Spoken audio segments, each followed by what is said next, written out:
following podcast is recorded and produced by Emerge, a media creators co-op, in affiliation with the network at bicbp-radio.com.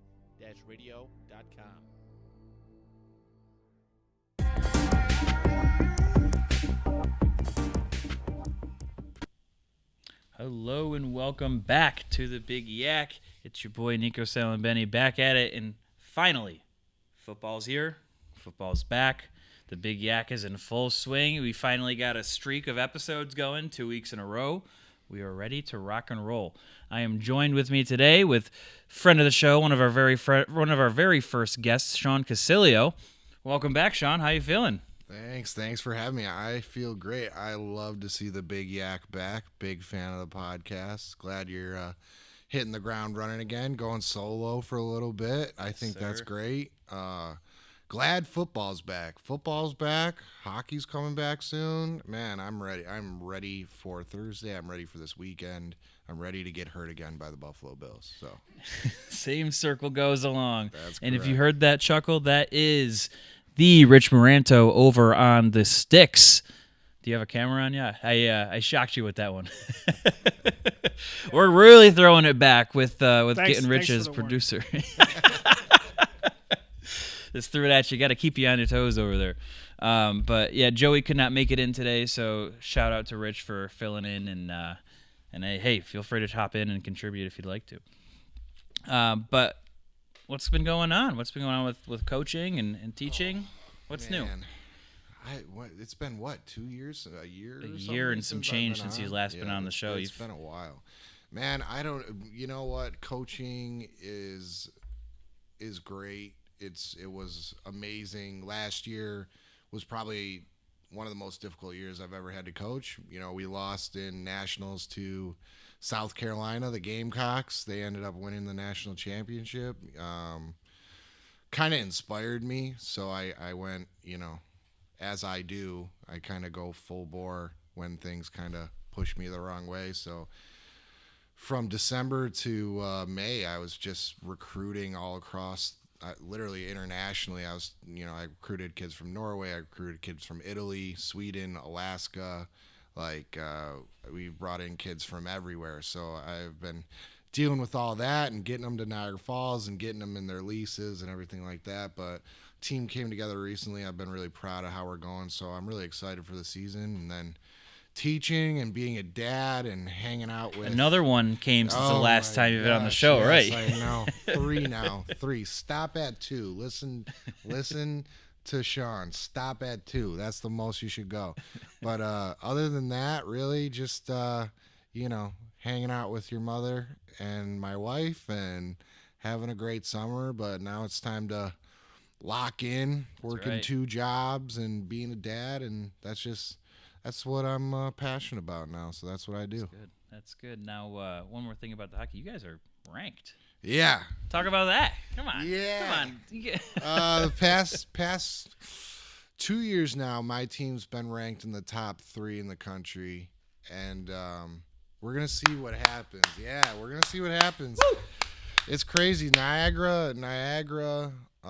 Since I joined the program, so 5 years ago, I joined the program, and we've gone from 1 club team 5 years ago to now we have 3 men's club teams, 2 women's club teams.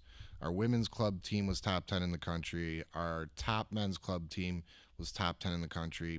I'm the second team. We were top 5 in the country. We've all been to nationals.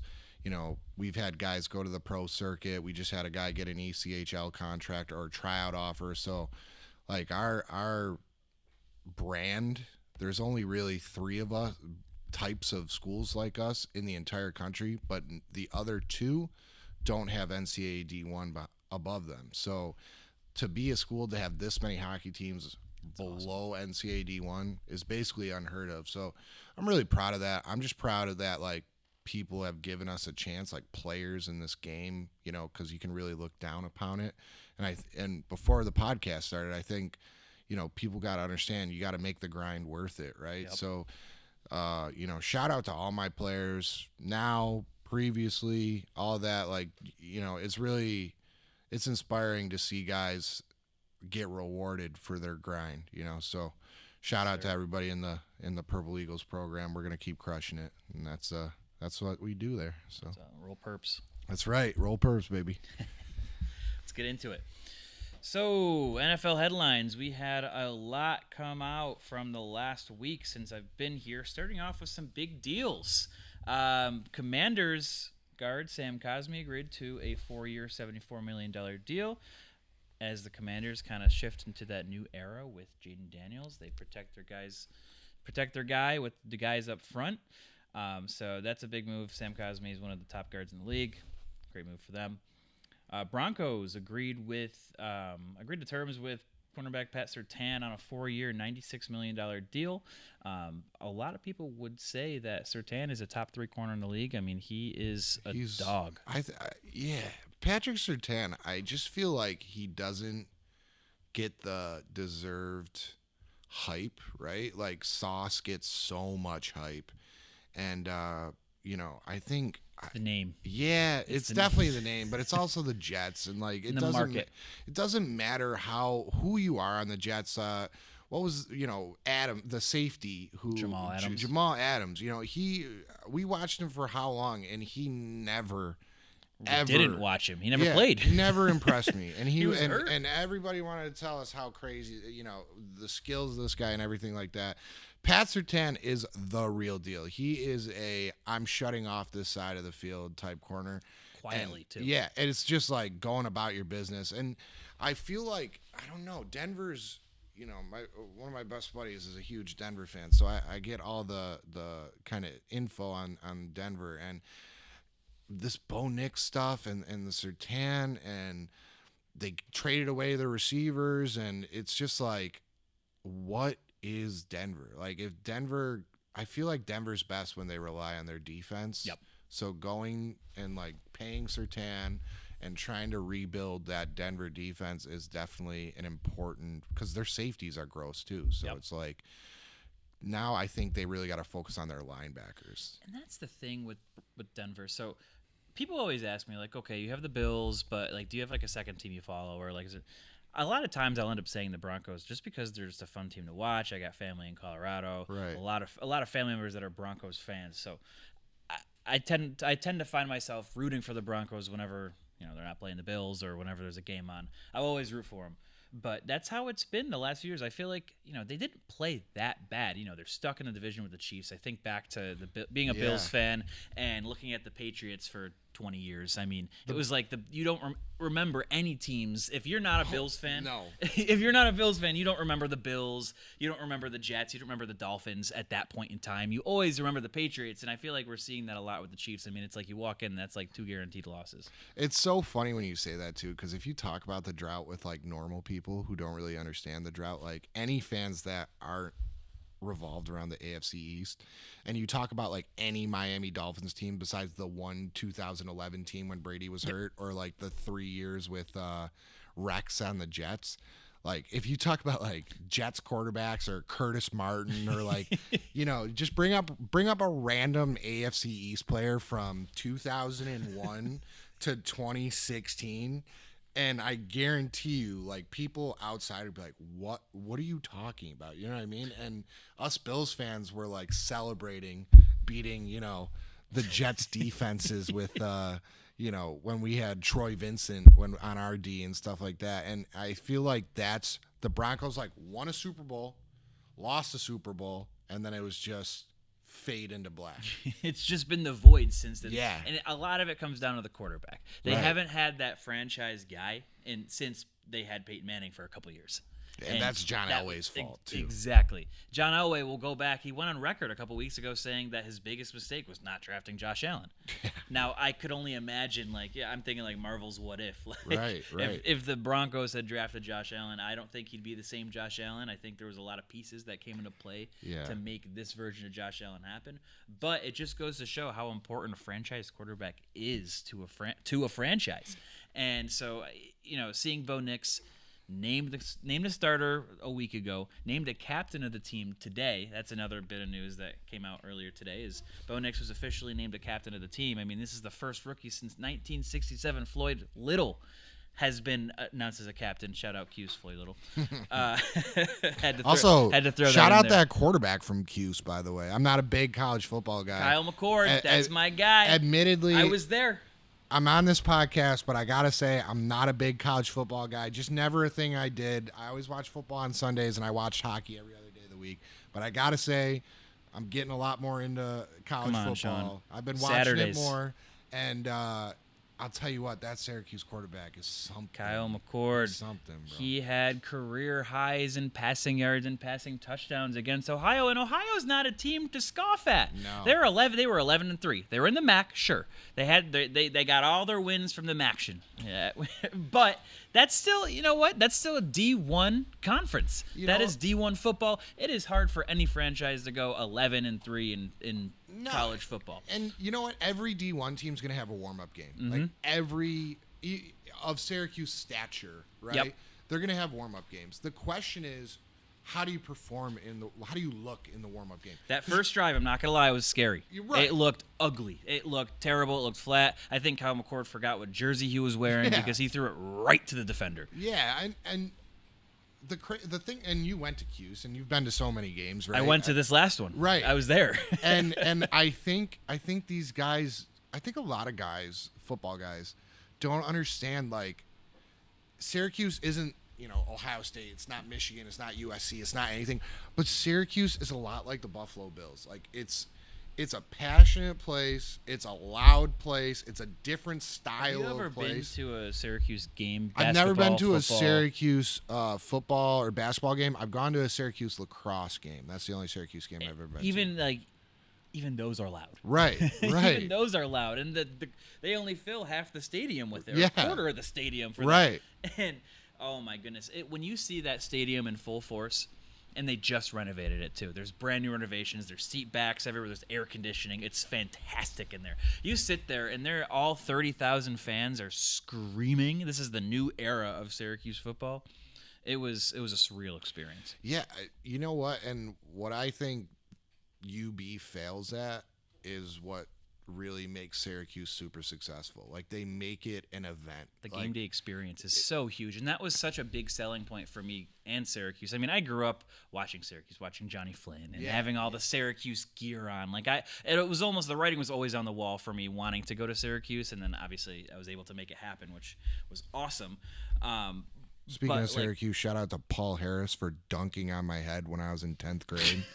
That was ridiculous of you. If you ever see this, Do you know how many people I have heard that he's dunked on their head? Like, I have heard that in this podcast studio like 5 times. Unbelievable. Gotta get Paul Harris in here. Paul Harris I'm just a random hockey player playing pickup basketball, and Paul Harris comes in and just makes me never want to pick up a basketball again. I'm glad cell phone usage wasn't normal back then. You're like, yep, one and done. Yeah, I'm going back to hockey. See you later, guys. See me on the rink, Paul, but you got it. Yeah, nope. But yeah, no, going back to Syracuse, I mean, they like you said, they sell the whole game day experience, and I think about UB, especially looking at like Northwestern, for example. They just created that makeshift stadium. Did you see that picture? Yes. They just created that makeshift stadium. And it looks stadium awesome. and it was 10 times better than what UB currently has, which is so sad for that franchise. I mean, they have at least six players in the NFL. Like, it's a program that creates talent. Underdog but they don't talent, too. Exactly. I mean, a lot of guys on the Buffalo Bills. Cam Lewis, 53-man roster. Jamarcus Ingram just made his first 53-man roster.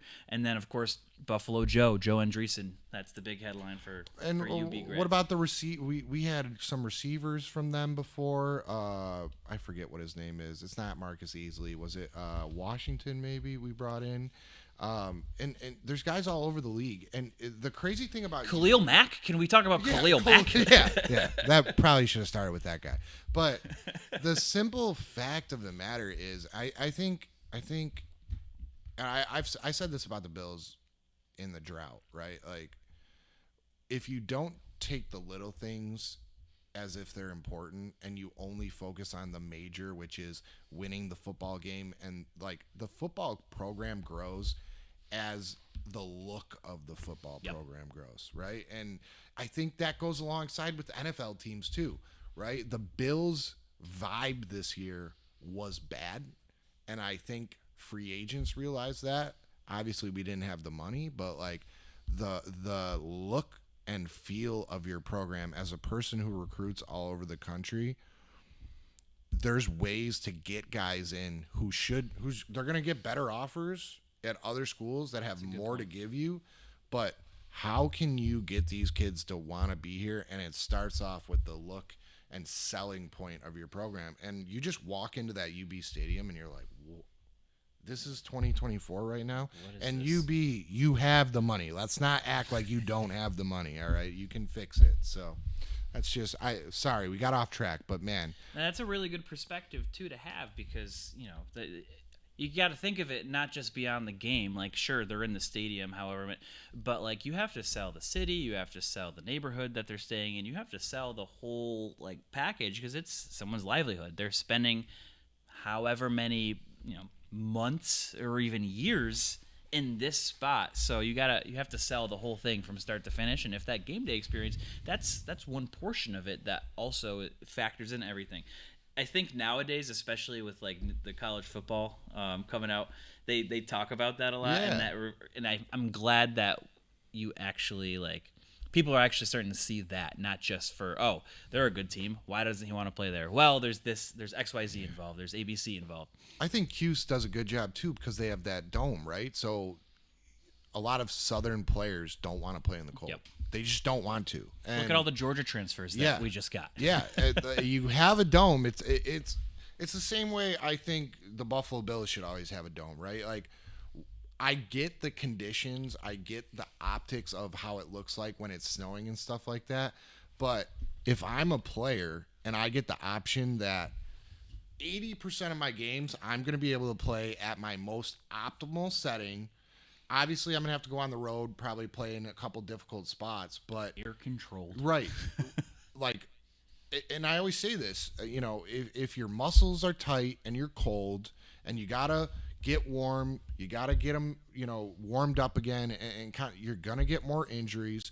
And I feel like teams in colder cities, I wish there could be some sort of like scientific research of this, but how fast do average NFL players retire in cities with no dome, cold teams, compared to like a domed city somewhere else? Yeah. You know what I mean? Like something like that. And I think it just goes along with it. Like Syracuse, I really do believe is going to make the college football playoffs within the next few years. Like, I really believe that. Fran Brown has, you know, after week one, just his persona, his style, his swagger, he's getting guys to rally around him. I mean, he was a top recruiter for Georgia, and he brought so many of these players that just didn't have enough playing time in Georgia a chance to create a new program, and it's starting to pay off. I mean, like I said, like week one, we're already setting passing records. Like, that set the tone for this new franchise, set the tone for the new era. The run defense, a little questionable, but set the tone for just the new way of Syracuse football. So I'm excited. And I'm glad. And it's always great to be the smartest people in the room, especially in college. And I'll say this, when you can see a trend happen before it starts and take advantage of it, you are in such a good position. And I think Syracuse understands the trend of NIL has now taken away the power of teams like Georgia, Alabama, the Clemsons, Florida, like all that, where they can stash 4 and 5 stars as, you know, redshirt freshmen. And no. You're good enough to come play. Syracuse, get a full ride. Let's right. set you up with an NIL deal. I have 60 used car dealerships that want your name on it. Right, exactly. that's Syracuse. Exactly. And that's where Syracuse is like, why you want to go pro? And it's the same thing I tell my guys. You want to get noticed by, you know, Euros or Euro Pro League or something like that. The best thing you can do is get your game on film and play as much as humanly possible. The worst thing you can do is be on a great team when you're riding the bench or you're playing 3 games on a great team. Right. Because you know what everybody does is they diminish your contribution because the whole team's great. See that with Kyle McCord, and a lot of people were saying that, and it's going to be kind of interesting to study this as the season goes on. I mean, obviously Kyle McCord was playing at Ohio State, and that's the highest level of college football in the country by far. Oh, yeah. You step down to a program that has a little bit of a softer schedule. The ACC, which has been historically weak, especially in recent years. I'm looking at UFSU. I'm looking at Clemson. Even this is a down year for the ACC, and Syracuse has a chance to make some waves. But this is just a lesser program than Ohio State, and it makes him look that much better coming here and immediately flipping the script. So, huge shout out to Kyle McCord. It's going to be an awesome. We'll have to go to a Cuse game together. Come on by. Yeah, literally whenever. One more thing about college football, just because I'm thinking of it. Did you see the that guy? I forget what game it was. I think it might have been Kent State, where he leapfrogged the ref. Yes, I did. So he got a touch. So the DB, other team scores the touchdown. He's like 14 steps behind, and he just leapfrogs the ref and acted like it was no big deal. Did the ref even flag him? I didn't. So I only saw the clip end. I haven't seen the full actual minute and a half. I don't think he got flagged or anything. It almost looks like the ref is in on it because he bends down right at the right time and DB comes flying over his head. As a coach too, you're just like, what do you even say to that guy? What if you don't get flagged? Nothing bad happens, but so many bad things could have happened. That Monday film session must have been electric. Oh my God. I don't even know. I don't know. It's funny because you don't think about it in the moment, but when you're coaching college kids, you always look at them as they're these grown men that, and then you realize they're 17 to 20 years old. Yeah, they're especially football players, right? They're young, and it's if I saw a ref and I was running full speed and I just got a touchdown scored on me, would I got to get over there. I'm just going over him. I can't blame him, but I don't want to hit him, but I'm going over him. I know his coach was not happy. Had to bring that up. That'll be a good clip too. Unbelievable. All right, so moving back on, the other big deal that happened in the last week is Brandon Ayuk has finally agreed to terms with the 49ers. All of the shroud of the offseason has paid off to a tune of 4 years, $120 million. 49ers are set. 49ers are absolutely set this year. And we'll talk about the 49ers a little bit soon. Moving on to the rest of the news, Damar Hamlin was named starter alongside Taylor Rapp for the Bills secondary. This is his first start since his cardiac arrest on field in January of 2023. It's an awesome story. It's a great story. I'll lead it with that. It's so awesome to see him play football once again. And it's incredible. It's incredible. It really is. Now, I will say, this isn't ideal for the Bills because he was always a backup safety. He was the third string safety, in my opinion. I don't know. I think this is where I get upset with the Bills coaching, the Bills management, GM stuff. This is the NFL. This is the highest of the highest pro sports leagues, most would argue. Out of all four rank, NFL's one. On top of that, you're in a Super Bowl window for as long as Josh Allen's your quarterback. I understand you got to take a dip because of salary cap and everything like that. But taking a dip doesn't mean looking at your best player and being like, hey, buddy, if you're not literally the best player in the league every time you play, we're probably going to lose. And is Damar Hamlin's story great? Sure. But that fake punt last year, that left us. Sean McDermott, if you ever see this podcast, shame on you. Shame on you for that fake punt. I mean, that was a Disney Channel original movie. I was sitting on my couch. I'm like, am I watching a movie right now? Damar, go get the first down. Go get him, buddy. It was literally in his head. Whether it was the special teams coach, whoever, it was in their head if we get this first down, if Damar gets us this first down, the team's going to rally and win. What wasn't it like That was fourth a and play call based on vibes. It was like 4th and 6. too. yeah? Like what are you thinking? Why don't we just have Josh Allen, the unicorn? Right. I Run it was himself. in Vegas for that weekend, and we ended up having to fly back during the game. So we were in the airport and we got to see the first quarter. Then we had a board, and then once we started, the Southwest pilot knew that everybody was from Buffalo, and so he was like, I'm gonna get the TV on as stuff is, and when that happened, I've never heard that many people groan at the exact same time, unless I was at a game. It was like an entire plane of people were all there, trying to get good signal on the Southwest, TV thing. And when that people were complaining. DeMar Hamlin There was wasn't like, on the you saw him on the field, and you're like, everybody? I'm surprised they didn't get a penalty because he he moved. He moved. I went back and watched that play a couple times, and he moved. It should have been like a illegal motion, another 5 yards, and it went 4th and 11. Everyone in that stadium knew DeMar Hamlin was going to get that ball. As soon as he stepped on the field, it was like, oh well, okay, let's see if he actually does it. And what's crazy to me is DeMar Hamlin's never been a pro football player because of his pure athleticism. Ever. It's always been his IQ. Exactly. So why are we putting a guy whose pure athleticism needs to get us 7 yards or however, you know what I mean? I remember when he was coming out of Pitt, and I was really excited because, again, I saw him whoop Syracuse. Right. He was always a player with high IQ, and he hit hard. Yeah. He never returned punts. He never did this. He never played offense. No. Never.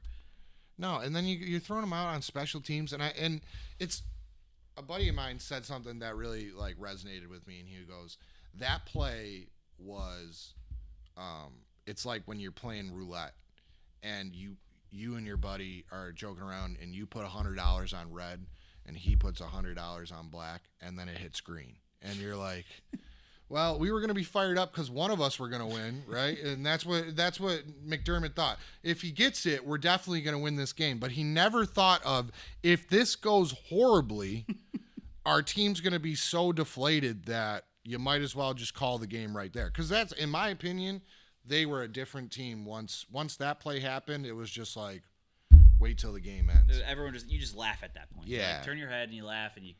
Just it's Like, the game wasn't over, but right then and there, it was over. Every Bills fan who's been a Bills fan for a long enough time saw that play, looked at a person that was next to him and went, that is the Bills. That is the most Bills thing I've ever seen.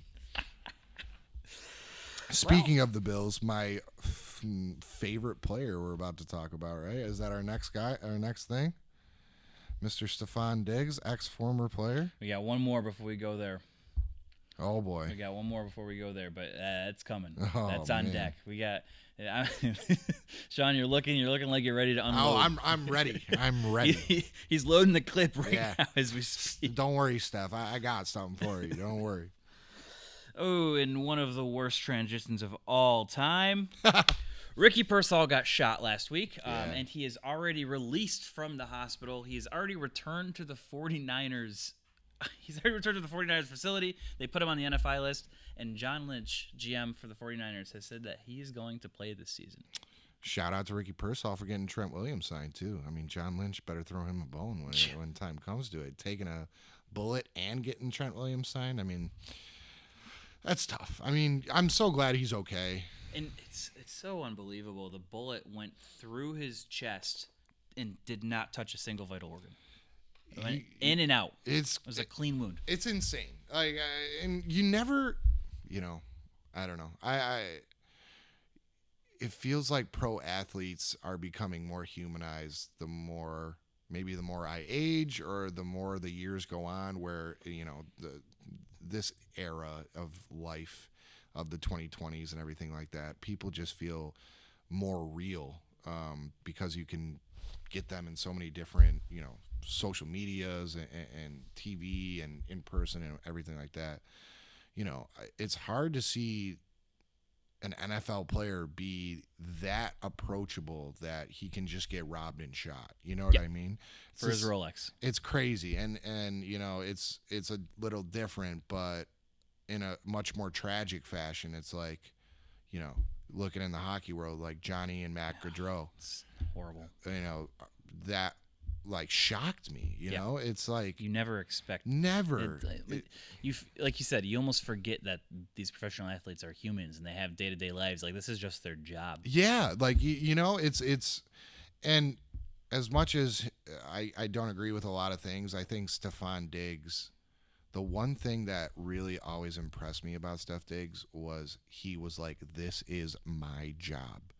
He was real. I have personal feelings, but I promise you when it is my job, I'm going to be really good at my job. And I don't think enough athletes, really push that where like it's their job. Thinking of a guy, Ricky Pearsall, he's walking down the street and he just gets going to an autograph signing. He was just doing like a thing for his job. Yeah, it's crazy. And I'm just really glad he's okay. I'm glad he's going to be back.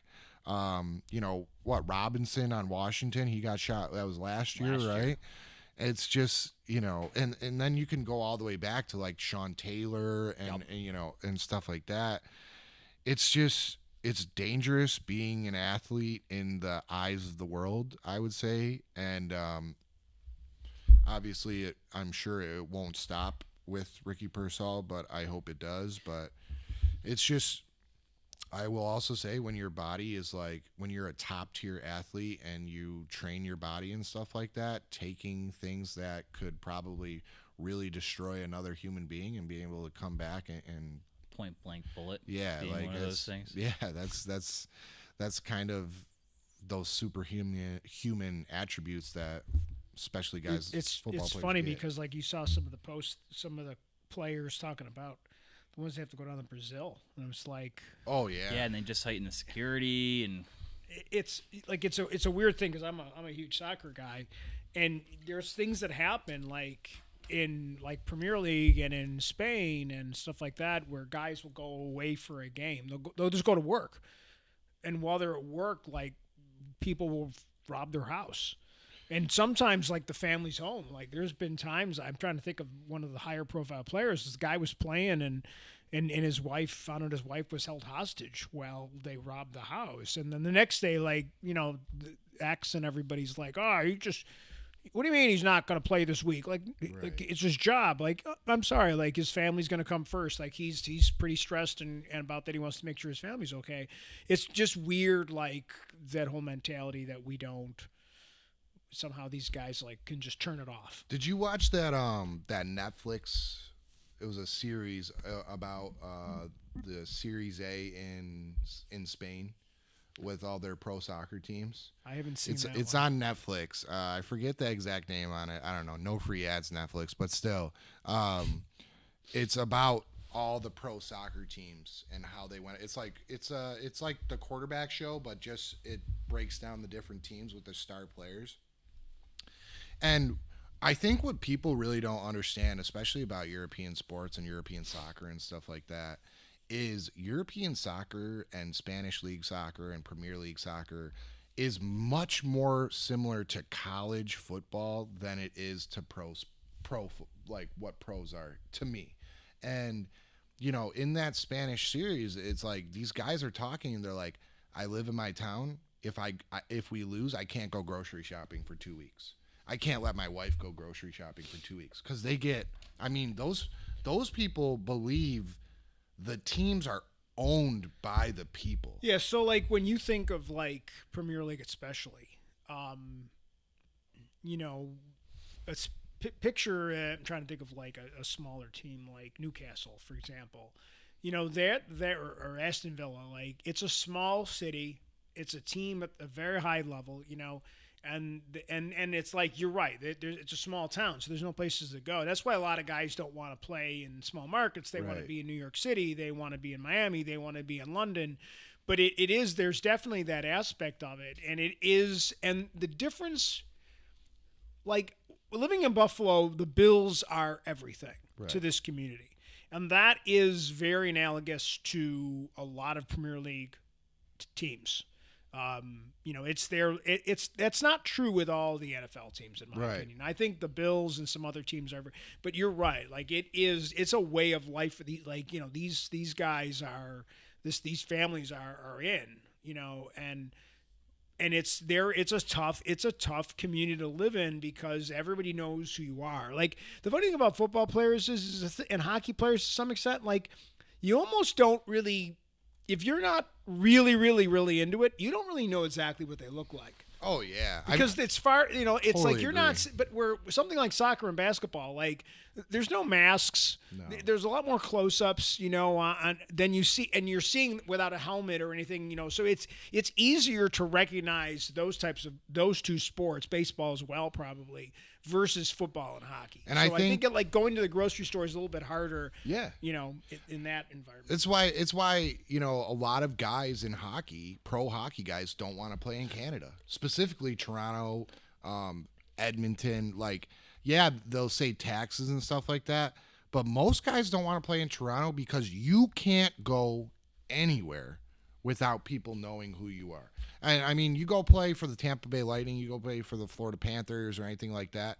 The fans, the big fans, are going to know you, but 90% of people in Florida not going to have a clue who you are. You can kind of do your own thing. And I think, speaking of my examples, where just I always try when I see pro sports people or stuff like that, it's just like try and treat them as human as possible. I brought my son, I brought my son to Pure Hockey the other day. He's getting all his new hockey equipment. It's just us in the store. And then Dustin Brown walks in with his son.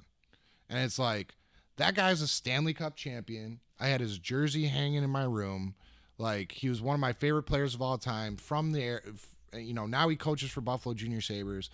I really wanted my son to take a picture with him. I wanted to talk to him. But it's like, look, I'm here with my son getting my equipment. He's here with his son trying to get his equipment.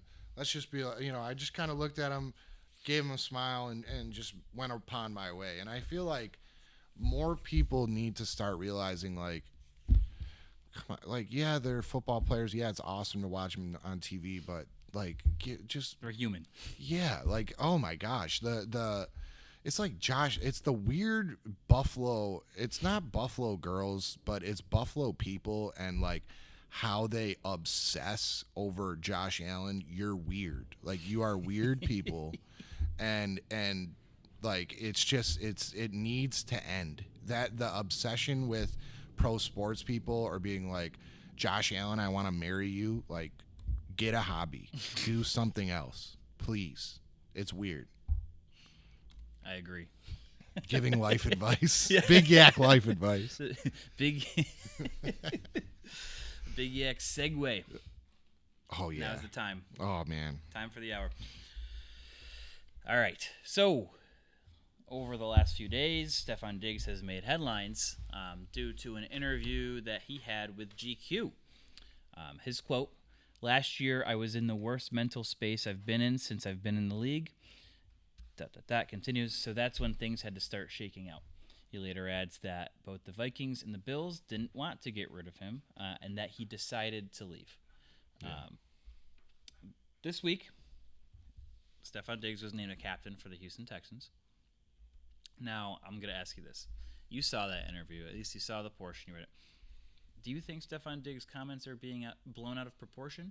Do you think they're being blown out of proportion, or what are your thoughts on what he actually said? What are your thoughts on the actual substance?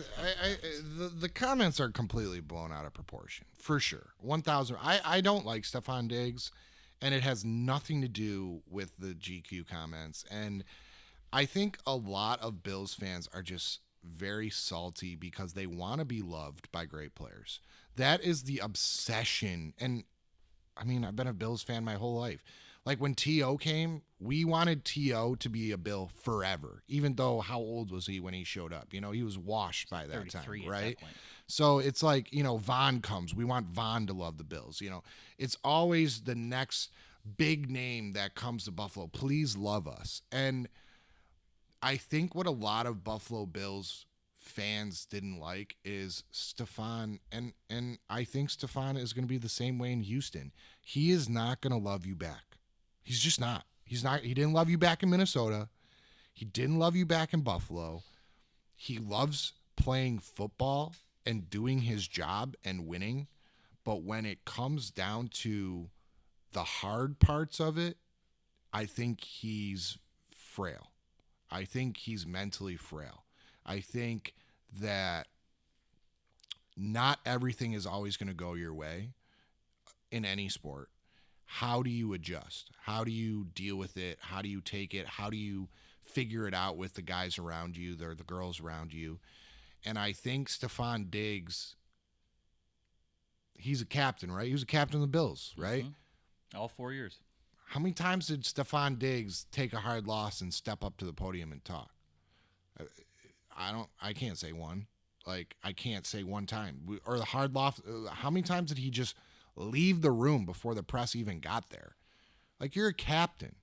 Be a cap. If you're a cap, and that's the one thing that drives me insane about the NFL, about football in general. The amount of captains they name, and you need this guy to be a captain. This guy's a starting quarterback. He's a captain.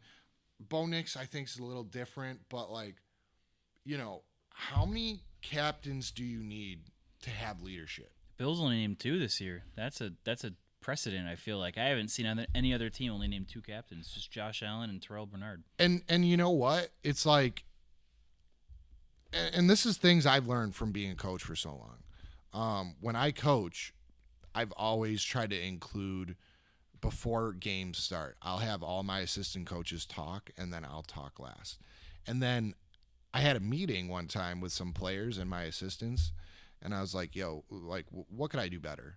And they're like, honestly, have less people talk. And I always thought the more you hear from different people and perspectives, the more you can kind of be well-rounded. But what they say is, like, the message gets lost, and then it starts to create sects of who's going to listen to who and why, right? And I feel like Stephon, the Bills just never felt like they were this. Yeah. If we talk about when the Bills had, and not a big fan of him, but Cole Beasley and Smoke and, that group of receivers, but right before Diggs got there, it felt like everybody was fighting the same cause, right? And then Diggs got there, and it was like, we're really happy we have Steph Diggs because he's a number one, and he's balling and everything like that. That 2020 season, I feel like, was the only time we really saw everyone cohesively as a unit when you include Stephon Diggs. Yeah, it just never felt like everything fit together. And I don't know if I'm sure it's partly Josh Allen's fault. I'm sure it's partly the coaching staff's fault. And I'm sure it's partly Stephon Diggs' fault. But that interview, like, it goes back to what I said about Bills fans. Like, stop being weird. Like, you had a top 5 receiver in the league play for us for, 4 years? 4 years. 4 years. He balled out almost every single year. Did he struggle at the end? Yes. But in my opinion, he's the one so if we're connecting dots, right? He's saying things had to shake. Okay? Last year was his worst mental year. Dorsey gets fired. Brady comes in. Brady's in the quarterback room before Dorsey gets fired. So who is Josh Allen talking to about all his issues, all his complaints in meetings every day? It's his quarterback coach, right? So that quarterback coach knows probably more ins and outs of the inside of Allen's mind than any other coach in that building. Yeah. Brady had to know whatever went on, because we all know whatever went on between Allen and Diggs, something went down. And I really do think Brady came in and took over the reins and was like, Diggs is leaving. We need to see what we got. Him out. And just phased him out. And and told Josh, like, look, I know that might be your boy, but he's leaving. We need to figure this offense out, not after he leaves, but now. And, I mean, is that the best idea? Was that the right idea? Who knows? Can't change it. But we'll find out. Yeah, we'll find out. And I'll tell you what, Houston fans, you better pull your bootstraps up, because I'm telling you right now, when Nico Collins and Tank Dell start getting their catches, and then Dalton Schultz starts getting his catches, and then the running back, who is Joe Mixon, starts getting his touches, and then C.J. Stroud still runs the football. Where is Stephon Diggs is not getting – did you know – I just found out this today. I listened to WGR. There's only like 3 guys or who have had 6 100-yard seasons in a row. This is Steph Diggs' 6th. Like, if he gets it this year, he'll be Number like 4. one of the 4th guys ever to have it. 1,000-yard season. Yeah, 6 of them, and there's no way. It's just, I'm sorry, it was a 100-catch season. Gotcha. 100-catch season, and there's just no way. Like, there's no way he's touching the football 100 times this year. I'd be shocked if he gets averaging 8 catches a game. I'd be shocked if he gets 4 catches a game. And how is he going to react? Because I personally think Houston's going to whoop on that AFC South. Yeah. They're just going to whoop on people. Obviously, Indy can surprise some people, but I really do think Houston's going to whoop on that. And their schedule is a little bit difficult, but obviously we all know how happy Steph Diggs can be when you win. Yep. You never got a problem when you win. But when you lose, and I think C.J. Stroud is a baller, but, he's going to take a step back this year. Almost every sophomore quarterbacks do. It's his second year. Guys are going to figure you out a little bit more. Are they going to have more weapons? Sure. Like, more weapons is great, but there's a lot of teams that have tons of weapons like them and still struggle, right? Like, Cincinnati struggles, and I don't know. I think if Steph wants to be looked at as a Hall of Famer, which he probably is a Hall of Famer, but he's got to finish his career with a different vibe. He's just got to do it. And I really do.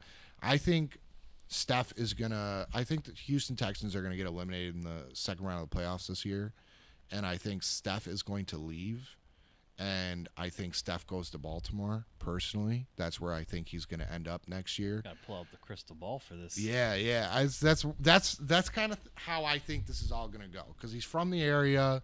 Like, that's kind of UMD grad. Yeah, UMD grad. Like, and I think Steph, as his years grow, unless he falls off a cliff, which he could, but unless he falls off a cliff, he's going to be like a mercenary that gets like a Super Bowl right at the end of his career, which I hope he does, because as much as I dislike him for He's a baller. He deserves he's them. a baller, right? So I do really, really, really need Bills fans, though, to stop telling me that we're fine because we have Khalil Shakir and because we have Curtis Samuel and because we have this guy and that guy.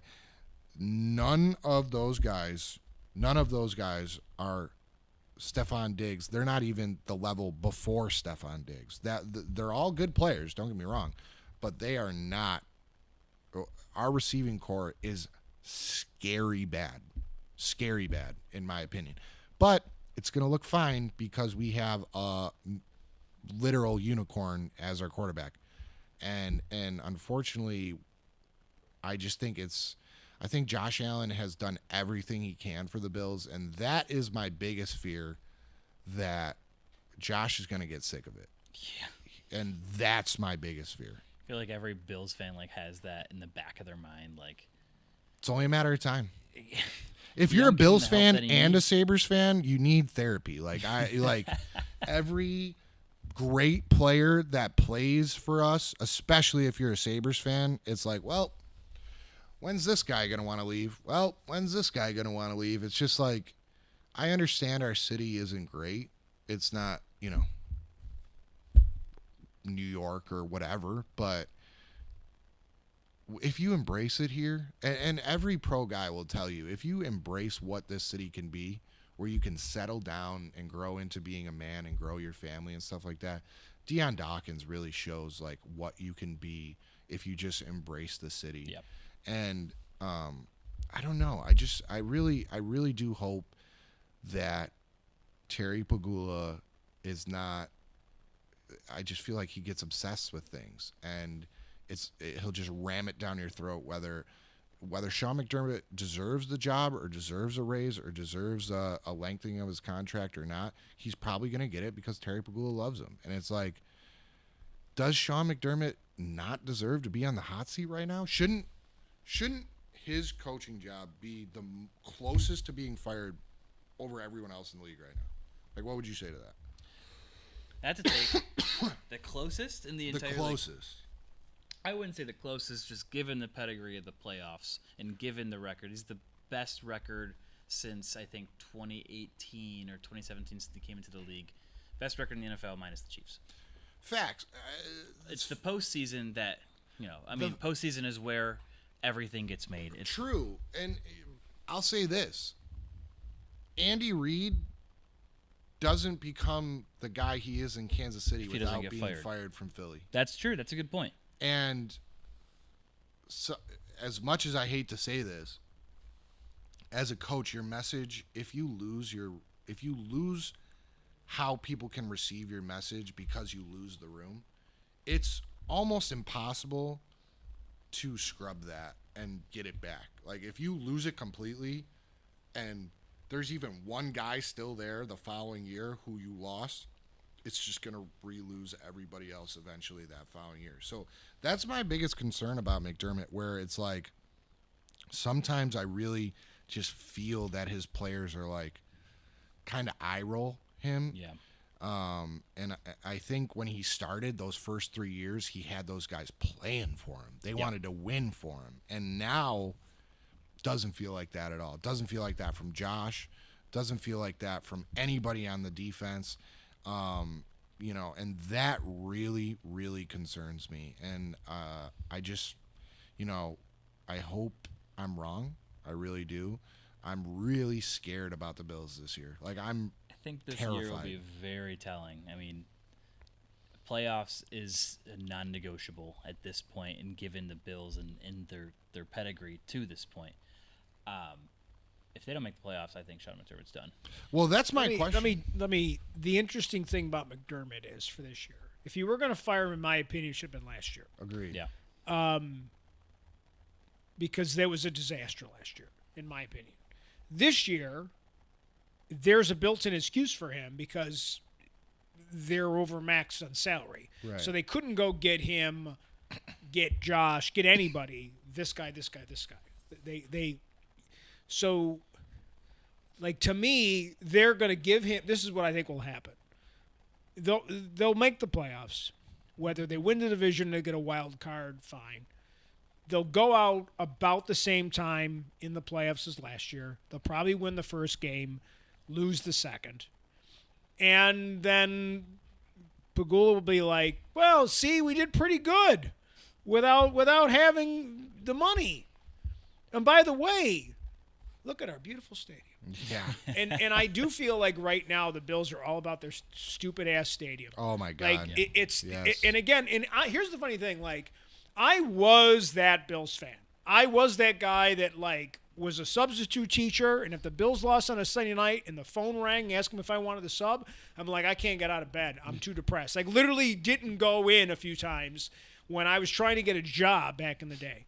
And I stopped drinking that Kool-Aid a long time ago. I want the Bills to win, but I watch it from afar because they broke my heart too many times, and I'm just not going to fall in love again. But so I watch this, and I look at Pegula, and I look at McDermott, and I watch these guys, and I agree with you. There are other coaches in this league where these players would lie down in front of a train for their coaches. And I don't know if there's a guy on the Bills that I've seen in a press conference that talks about McDermott in that way.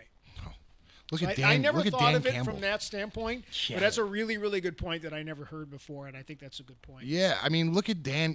Like, the Detroit Lions, we can all say right now, if you had a top 3 NFC Super Bowl contenders, Lions are right there. it's Lions, it's the 49ers, and then who?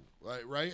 Maybe the Packers. Like, there's some flexibility. Some people are saying Chicago. Like, I really do think how much you want to win for your coach is so important, and your stadium point is I really, really hate to say this, but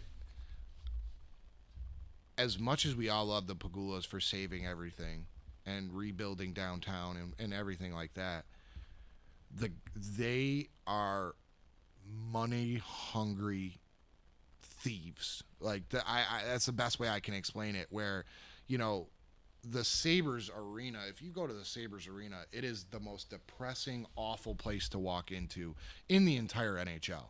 And you go into the Bills stadium right now, it's awful.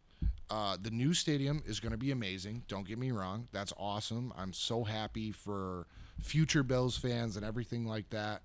But I really do think that Pegula is not a person who's going to be able to be like, to separate. We are building this brand new stadium, and it's going to be ready, 26, 27 is first year? There's no way he's thinking that, and he's thinking, I will fire Sean McDermott. Even if the Bills go 6-10, I don't think he fires Sean McDermott. 6-11, right? Yep. So if he fires Sean McDermott, because he's saying, I want Sean McDermott to be the coach when we walk into that brand new stadium. Like, they're in the same realm of thought when it's two completely different things, right? It's this, and I think that type of thinking infects everything.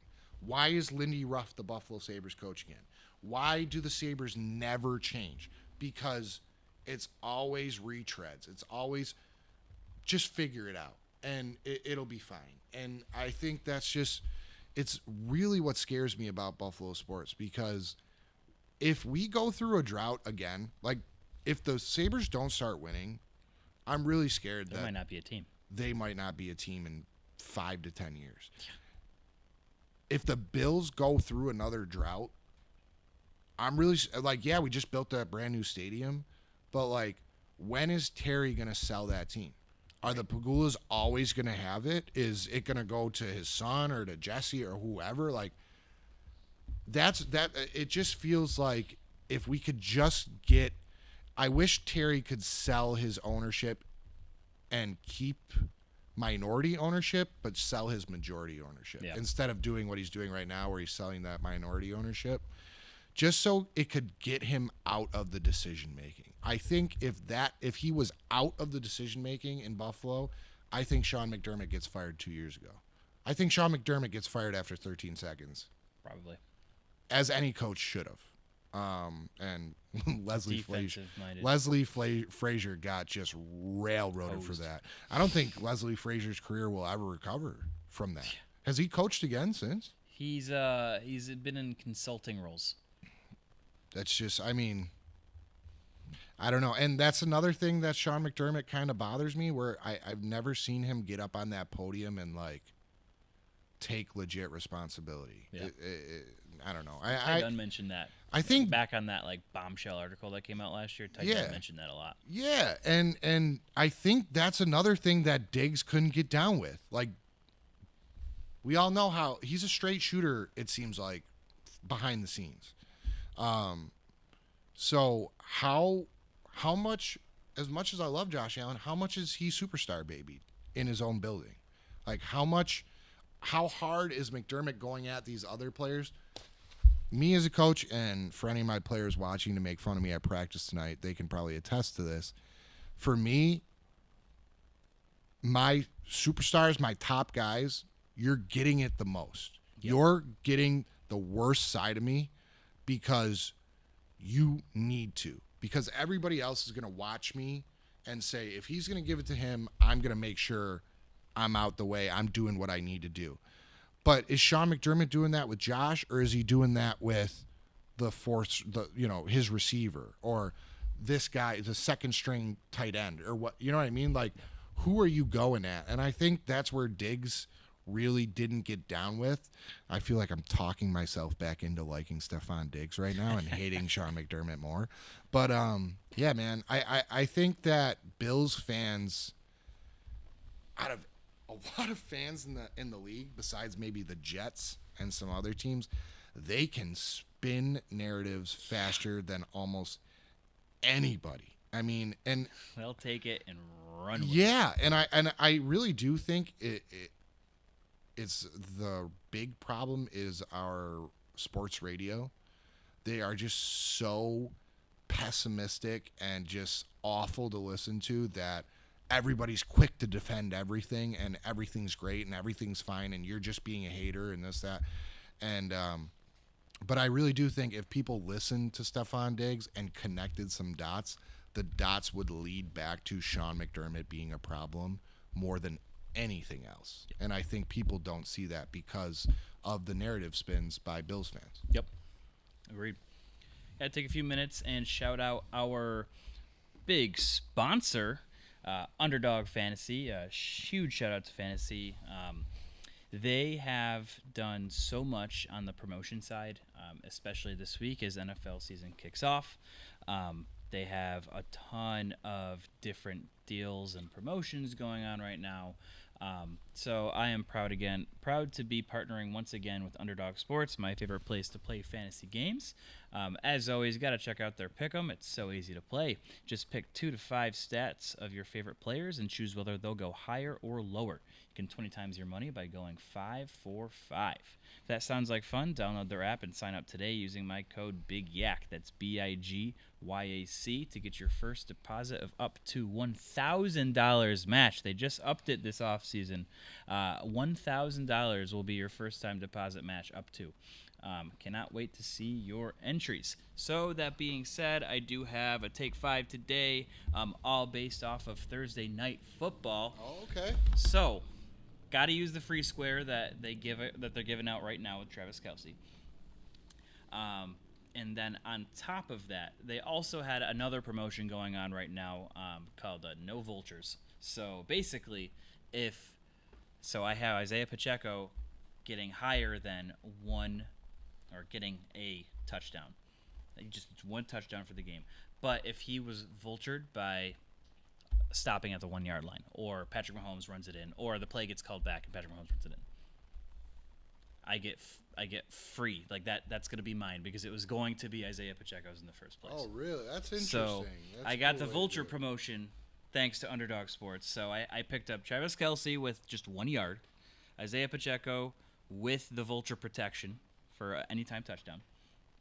Derrick Henry, also vulture protected. Higher than 65.5 rushing yards. So if he had some yards called back, I'll still get those yards. Okay. So 65.5 rushing yards for Derrick Henry. Justin Tucker, give me higher than 1.5 field goals made. I think there's going to be a lot of points this game. This is the first week of the season. It's the Chiefs. It's the Ravens. There's going to be a lot of fun happening here. That's a lock. That Justin Tucker bet's a lock. Give me higher than 1.5 field goals made. And lastly, give me Rashee Rice higher than 60.5 receiving yards. A lot of hype around Xavier Worthy. There is no Hollywood Brown tomorrow. Who else is he going to throw to?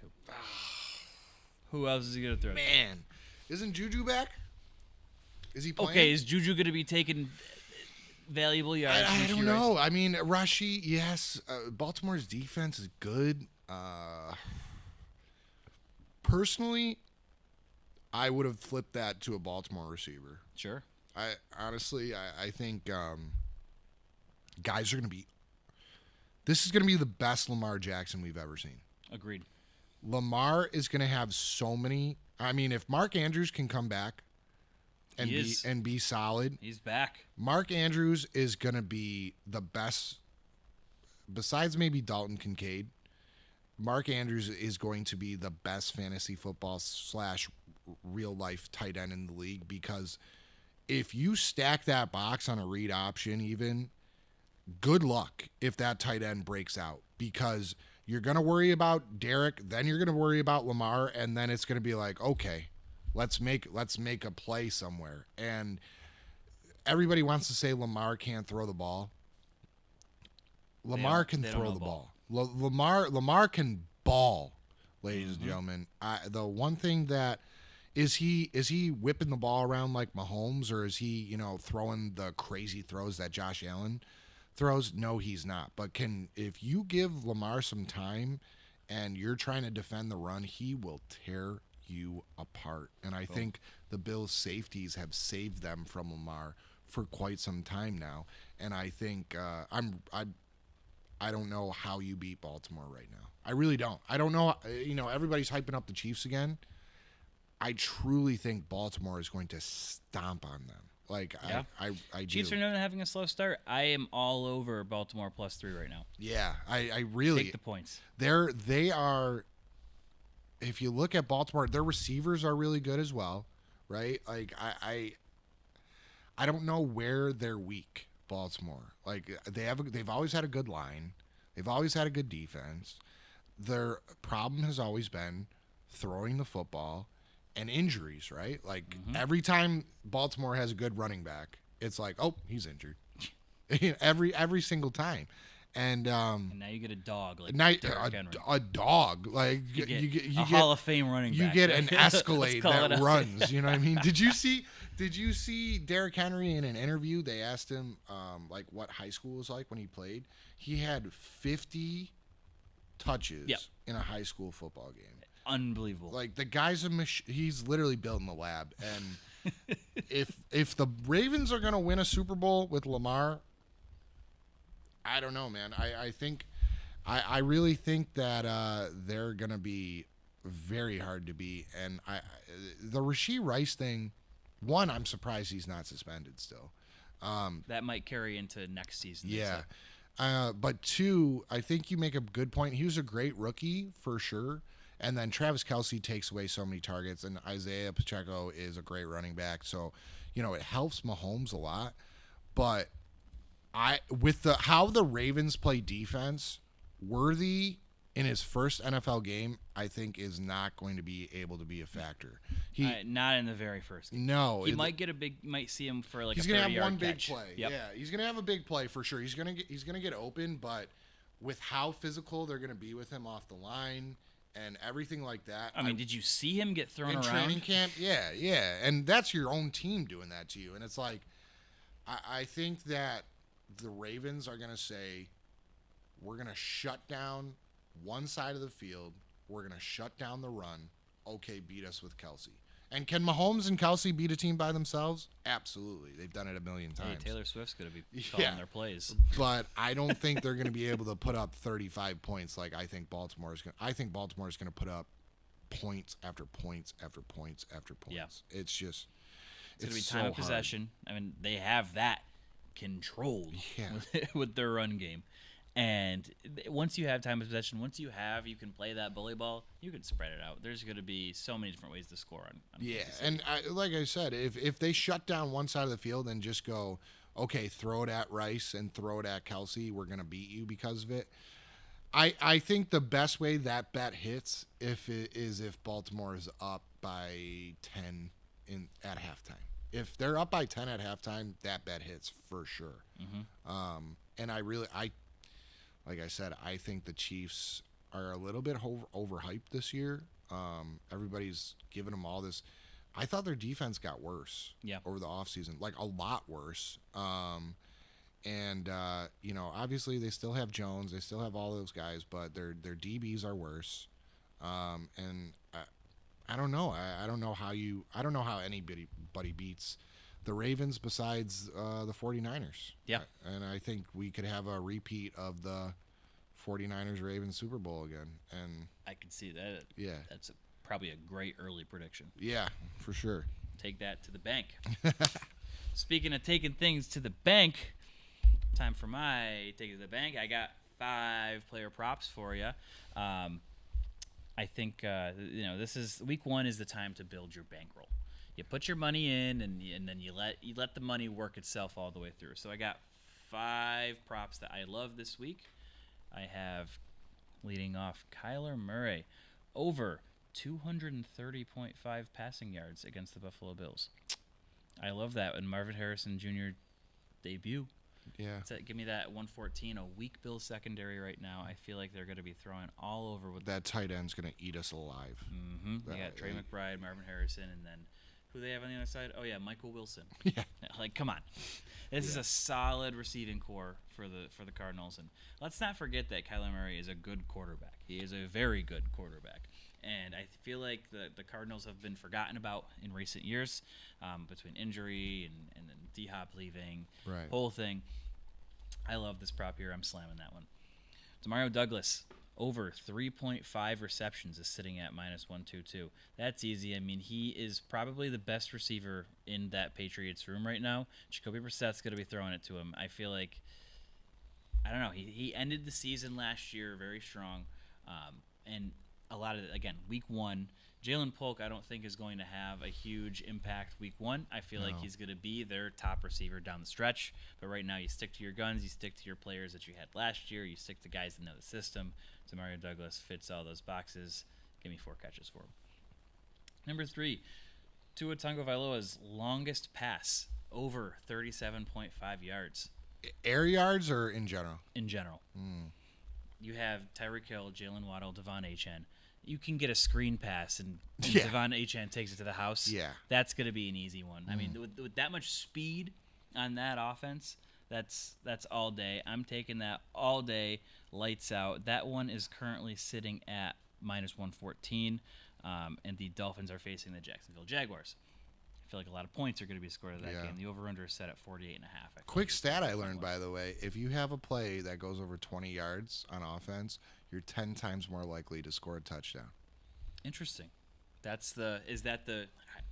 Yeah. If you have a play that goes over 20 yards on offense at any time, you are 10 times more likely to score a touchdown than not, analytically speaking, which is crazy. Shout out analytics for that one. And so, I mean, we wonder why the Dolphins score so many points, especially against bad teams, right? And it's like, how many times do they put up a 20-yard play, right? Exactly. This next one's free money.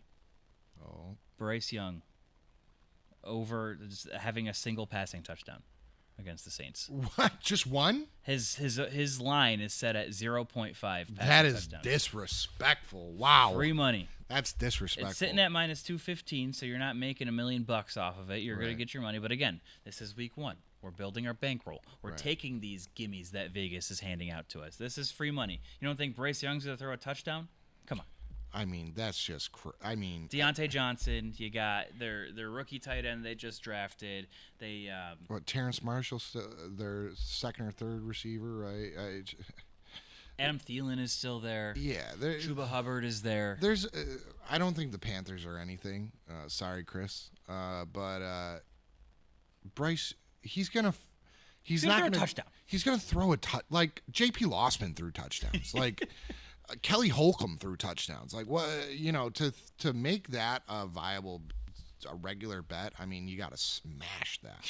That's just free money. That's free money for sure. I don't know. I haven't seen a lot of prop bets and stuff like that, but just talking about like you said, there's a lot of week one. A lot of people don't understand that if you pay attention to football, week one is one of those weeks where you can make so much smart money just by making if you just do the research. Some time, right? Take 20 minutes and just scroll through the player props because they are all over the place week one. Vegas has no data to go off, especially these players with new teams. I mean, of course, it is more of a gamble because you don't know how these players are going to look. But take a look back at some of the scouting reports. A lot of these beat reporters know what they're talking about, and they can give you a good idea of what exactly is happening in those training camps or what happened in those training camps, what happened in preseason. Go back and just watch, NFL. If you're serious about betting, NFL Plus, it's like, I don't know, like $7 a month and you get all of the all-22 footage. Go back and look at the footage if you want to make some money. The money's there. It's there, and you know what? I think another game where a lot of money can be had in prop bets is the Jets 49ers. Mm-hmm. I think a lot of prop bets can be had in that game. I think that Brock Purdy is going to torch the Jets D. And I really think that Rodgers is going to come in and try and prove a point. And I would hit the under on a lot of Breece Hall stuff. Yeah. That's just how I see it. Like, Rodgers is a very egotistical guy, and he's going to want to shut up a lot of people. And I think that if the Jets were smart, they would make Breece Hall their focal point on offense and let let Wilson benefit off of Breece Hall. But I think it's going to be the opposite, where Rodgers eventually turns to Breece Hall when things aren't going right. I don't know. That's just how I see it. I think there's a lot of money to be made in that game. Brock Purdy's over-under on passing yards is currently sitting at 245.5. And that's a Monday night game, right? Yep. Yeah, I mean, cross country, right? It's in San Francisco, and Pershaw getting shot, and Williams signing, and Rodgers making his first game in a year. In my opinion, I think it just all comes to the 49ers just having a great game. And I think Brock Purdy, the first podcast I was ever on, Big Yac Podcast. Go back, fans. I'm the guy who Dial it back. Brock Purdy, that third-string quarterback from San Francisco, was Brock awesome Purdy to kid. watch. And we talked about him, and I think he's only going to get better. I think Brock Purdy is a very good quarterback, and I think he's in a very good system with a very good coach, and he's going to just keep getting better. So I would take the over on that for sure. I would. All right. Lastly, we already talked about it. We touched on it. I'm doubling down on Derrick Henry over 65.5 rushing yards. Oh yeah. All day minus 113. Again, free money. This is going to build your bankroll to start off the week tomorrow night with some extra cash. Use that winnings, put a parlay together of all 5 of these props. Oh yeah, a little parlay action. Full send, 5 leg. All right. Right off to start the year. Last topic before we go, just want to touch base on fantasy football. How are you feeling after all the drafts? Oh man, it's weird because like you are so much more into fantasy football than me. I'm in like 7 leagues right now. I don't even know how it happened. Welcome to the club, brother. Yeah. I'm just like I'm gonna be on so many bus rides and stuff this year that I was just like, I could dabble with some fantasy football and stuff like that. But for most of the leagues I'm in, a lot of guys will tell me like they look at me like I'm like fresh meat, right? Where they're like, like Dex will be like, oh, I'll send you this trade. I'm like, this is the most disrespectful thing I've ever seen. And it's like, I know Dex ball. does that though. Yeah. Dex. He just tries to fish you with it, right? Like, and it's the same thing for a lot of my leagues. Like, I try and tell these guys, like, I know ball. I just don't care that much about fantasy. But if I start to win, like if I get on a little winning streak and I start seeing where I can place and Don't stuff let 'em like get that, hot. if I get hot, then it's bad because then I stop caring about other leagues and all I can do is focus on this one league. Hey, you won my dynasty league last year. I did. You had a solid team put together without a quarterback too. By the way, yeah, you got Geno Smith and Russell Wilson. Crazy work. And my team's gonna be terrible in that league for like ever because God forbid I can't get a You quarterback. went all in. You I went can't all get in a on last quarterback season. if my life depended on Hey, it. buddy, I got multiple quarterbacks. I know. If you I want to know. make a trade live, I got Aaron Rodgers just sitting there. I Add it to the retirement home. hate Aaron Rodgers. I'll never trade for him as much as he would help me. But I don't know, man. I sometimes fantasy makes watching football so much more fun. Yep. It's just different than betting. Like betting can make you miserable when you lose and stuff like that. But fantasy, it's like you can flip to any game and kind of get engaged. And I really, really like that. And what I've realized is I have so many teams now that every game I flip to, There's something going there's on. something that I'm cheering for, I right? think I'm at 11 or 12 leagues this year. Again, it happens like you don't even realize, like in the off season. Do you want to join this league? Do you want to join this league? Sure. And then you hit it, and then week 1 hits, and I'm sitting there for an hour setting my lineups. What's the longest running league that you're in right now? Shout out the Virtuosos and Stigs. That's in the Stigs league that I'm the longest in. I think that was probably going on since high school. So like my junior year of high school. That league has seen ESPN, Yahoo, and Sleeper. Let me tell you this. Now I know what league you're gonna bring up here. Yeah, I gotta shout this league out because it is the Niagara Franchise Football League. I've been with Julie forever, and Niagara Franchise Football League. Her uncle invites me in because a man died, and I get invited into this league. This league has been running since the 80s, where they and what's crazy is her uncle is like a historian with it, where he has files and old draft boards and everything like Uncle that. Ricky. Yeah, crazy, Shout crazy. And I won that league once, and that was one of the most proud things I've ever like virtually won. Is it a redraft every year? It's a redraft every year, and it's a weird scoring. We don't use Sleeper, Yahoo. Yeah, it's paper, right? No, it's a lot of people don't use this app. It's the NFL It's fantasy, the right? MPL. It's MFL Platinum. That's our league. It's very odd. The scoring's really weird. And it's $100 buy-in, and then on top of that is transaction fees. So, and it's blind bet transactions. So, it's really like an intricate league, and we have like 12 guys, and Wednesday hits, and you're putting blind bets down sometimes where I put a blind bet down a year ago of like $27 to get a guy, to get a free agent who I did nothing for me for the rest of the year. And that league wraps my brain up so much that people don't understand, where I'm like, dang, like trying to get into these and focus on these sleeper leagues, especially our dynasty leagues. Like dynasty leagues, if you don't lock in and like really it's year round. That's a 365-day league. It is. And I am very much not a 365-day fantasy player. So sometimes like I phase in and out of our fantasies, but like our fantasy leagues are so important to me for the football season, and these dynasties are so cool. I've started to lean into being more of a rookie drafter, which is weird. Like you see your drafting tendencies in redraft now. You start taking chances on rookies now, and your redrafts start looking more like dynasties. Yep. And then you kind of circle back to it, and it's like, is this the smart? Like my draft in that league I just talked about, I got the first pick in the draft in this league after some trades. So, like quarterbacks, I got Lamar and Matthew Stafford. I got Christian McCaffrey first. I got James Cook to back him up. Receivers, though, here's where I kind of may have shot myself in the foot, and you tell me what you think. I got Marvin Harrison Jr., Ladd McConkey, Garrett Wilson, and Xavier Worthy.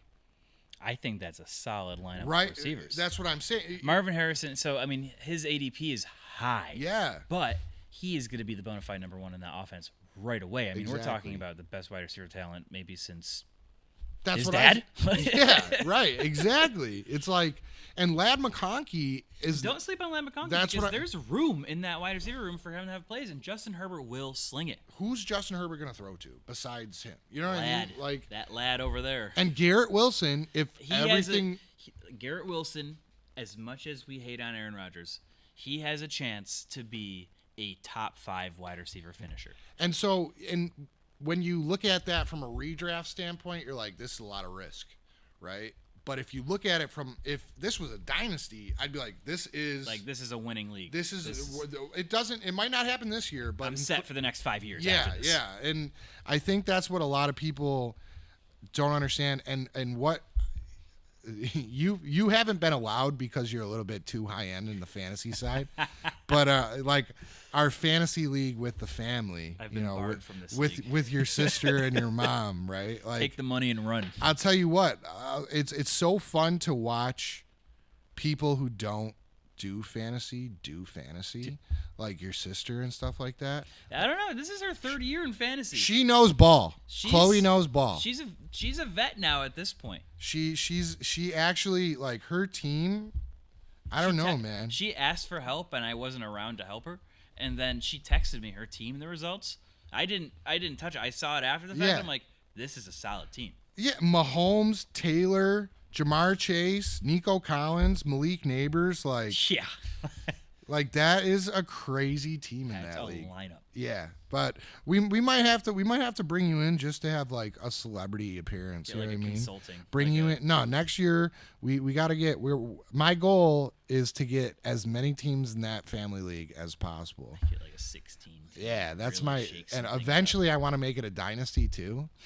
Really throw them all. Just throw them all off. My mother-in-law just will have no idea what's going on. But yeah, it's cool. It's Landon's cool. The future of that. Landon's playing this year. Did Chloe tell you? Yeah.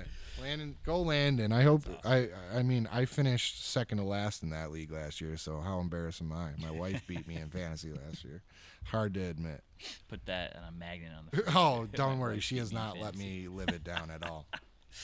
That is all I have for you guys today. Thank you, as always, for coming on, Sean. It's been great. It's been a while since I had you on. We'll have to close that gap a little bit longer. We'll bring you back on during the season. I'm all in. Talk ball. Thank you, Rich, for coming in and covering for us on a pinch.